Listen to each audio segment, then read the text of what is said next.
জীবিত মানুষ তো দূর, বাংলাদেশে এখন কবরের ভেতর নিথর দেহ নিরাপদ নয়। রাজবাড়ীর গোয়ালন্দে নুরাল পাগলার দরবারে মবের ঘটনা যেন সেটাই প্রমাণ করল।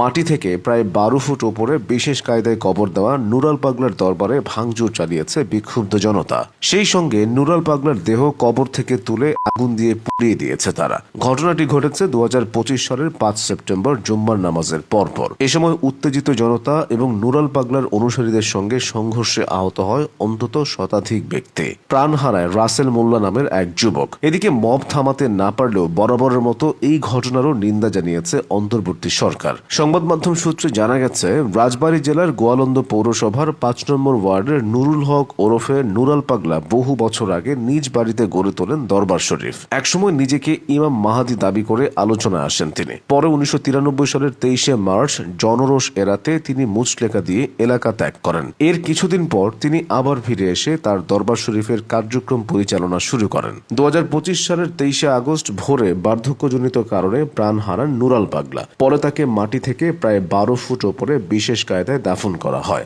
পবিত্র কাবা শরীফের আদলে তার কবরের রঙও করা হয়। এরপর থেকে বিষয়টি নিয়ে ফুঁসে ওঠে তৌহিদি জনতা। এ বিষয় নিয়ে জেলা প্রশাসক ও পুলিশ সুপার সহ প্রশাসনের ঊর্ধ্বতন কর্মকর্তাদের সঙ্গে কয়েক দফায় বৈঠক হয় তৌহিদি জনতা ও নুরাল পাগলের স্বজনদের। পরে এ বিষয়ে 2 দফা সংবাদ সম্মেলন করে কঠোর আন্দোলনের হুঁশিয়ারি দেন তৌহিদি জনতা। কবর নিচে নামানো না হলে ভেঙে ফেলার হুঁশিয়ারিও দেওয়া হয়। হুঁশিয়ারি অনুযায়ী ঘটেছেও তাই। এ ঘটনায় আলোচনার সমালোচনার ঝড় উঠেছে। নুরাল পাগলের অনুসারী নয় এমন লোকজনও এর নিন্দা জানাচ্ছেন। 2024 সালের 5 আগস্টের পর দেশে মাজার ও দরবারে এমন মবের ঘটনা বহু ঘটেছে। ভাঙচুরের পাশাপাশি কোথাও কোথাও করা হয়েছে ব্যাপক লুটপাট। 2025 সালের মার্চে দিনাজপুরের ঘোড়াঘাট উপজেলার আফসারাবাদ কলোনি এলাকার রহিম শাহ বাবা ভান্ডারী মাজারে হামলা, অগ্নিসংযোগের পর ব্যাপক ভাঙচুর ও লুটপাট করা হয়। মাজারে ওরসের নামে গানবাজনা, মাদক সেবন সহ অশ্লীল কার্যক্রম চালানোর অভিযোগ তুলে করে অগ্নিসংযোগ করেছিল স্থানীয় তৌহিদি জনতা।